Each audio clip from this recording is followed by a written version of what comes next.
Assalamualaikum warahmatullahi wabarakatuh. And hi, nama saya Muhammad Farhan bin Ismail, Pementrik B0921100217. Saya berumur 21 tahun dan menetap di Kota Baru, Kelantan. Okay, seperti yang kita tahu, pada tanggal 19 November 2022 merupakan negara kita telah membuat pilihan raya umum, dengan kata lain PRU yang ke-15, untuk memilih pemimpin yang akan menerajui negara kita. Okay, saya akan menceritakan ataupun berkongsi sedikit pengalaman dan perasaan saya apabila dapat pulang mengundi. Pada mulanya, setelah dapat pulang mengundi, saya agak sedikit teruja lah untuk pulang mengundi buat kali pertama. Mengenai pengalaman, pada tarikh 19 November, iaitu hari kita mengundi, saya agak sedikit nervous ataupun panggil gemetar, disebabkan saya belum tahu step by step untuk mengundi. Okay, kira-kira jam 9 pagi saya sudah turun keluar untuk mengundi. Saya mengundi di Sekolah Kebangsaan Kapur Keleng, iaitu berdekatan dengan rumah saya. Pada mulanya saya sampai di sekolah, saya diminta untuk mengambil nombor saluran yang telah ditetapkan untuk saya. Okey, setelah mendapat kertas kecil yang dituliskan nombor saluran, saya pergi ke saluran, iaitu saya saluran nombor 5, and then saya pergi ke kelas saluran nombor 5. And then pada waktu tu keadaan tidaklah sibuk, disebabkan mungkin terlalu pagi saya turun. Pada masa tu saya dikehendaki, setelah sampai di saluran saya terus masuk. Saya telah dikehendaki untuk memberikan kad pengenalan, iaitu IC, dengan kata lain IC, kepada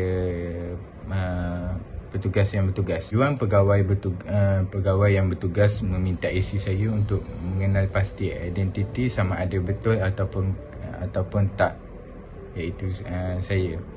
Lepas tu, selepas itu saya dikehendaki untuk mencelup jari ke dalam dakwat yang telah ditetapkan. And then saya mendapat kertas calon, dan saya pergi ke bahagian untuk memangkah calon yang saya pilih. And then pada waktu tu agak sedikit gemetar ataupun gemuruh untuk milih calon tersebut, untuk memangkah, Lepas tu saya telah memangkah calon yang telah saya pilih.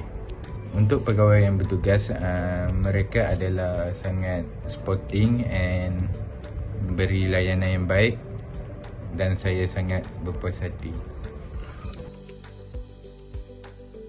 Berkenaan makna mengundi, pada pendapat saya, makna mengundi adalah hak rakyat atau kebebasan rakyat untuk memilih pemimpin yang mereka rasa sesuai untuk